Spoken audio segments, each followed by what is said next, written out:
దోసల పిండి ఉంటే చక్కగా దోసలేసుకొని తినాలి. ఉల్లి దోస, మసాలా దోస, ప్లెయిన్ దోస, ఆనియన్ దోస ఇలాంటివి గానీ, ఈ పేర్లు రాయడము వింత పోకడలేంటని మా వారంటారు. కానీ ఈ పేర్లు రాసి దీనికి ఎక్కువ సబ్స్క్రైబర్లు, వ్యూస్, లైక్స్ వస్తున్నాయని నేనంటాను. ఇంకా సరే, ఇంకా దీనికి వ్యూస్, లైక్స్, సబ్స్క్రైబర్స్ వస్తే ఇంకా అదే ఎక్కువ పెట్టడానికి ఆలోచిస్తూ ఉంటాను గదా! అందుకని నేనైతే అదే ఎక్కువ పెడుతూ ఉంటాను.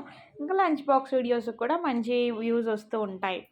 ఎలా వచ్చినా వ్యూస్ ఏమొచ్చినా ఇంకొంచెం బాగున్న వాళ్ళు, సెలబ్రిటీలు అలాంటి వాళ్ళకైతే మంచి మంచి వ్యూస్, సబ్స్క్రైబర్లు వస్తారు. కానీ మామూలుగా మనలాంటి వాళ్ళకి అసలు రారు అనేది మా వారి నమ్మకం. ఇంక సరే, ఒక్కొక్కసారి నాకు అదే అనిపిస్తుందిలేండి. కానీ ఎందుకంటే మనం ఎన్ని పెట్టినా కానీ ఓ ఓ 50 లైక్‌లో, ఒక 60 లైక్‌లో, ఇంకా చెప్పాలంటే ఒక్కొక్కసారి ఓ 10 లైకులు రావడం కూడా గగనమే.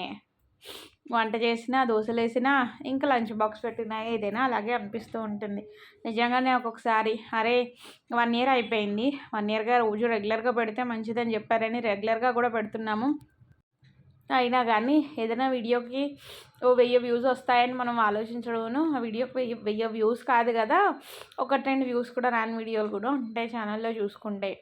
ఇంకా అలాంటివి చూసినప్పుడు డిప్రెసింగ్‌గా అనిపించి, ఏం చేస్తాంలే, రోజు ఇదో పని కింద వీడియో తీసి, ఎడిట్ చేసి, వాయిస్ ఓవర్ ఇచ్చి, మళ్ళీ టైం షెడ్యూల్ చేసి ఇవన్నీ పెట్టడం పెద్ద పని తప్ప ఉపయోగం ఏం లేదనిపిస్తూ ఉంటుంది.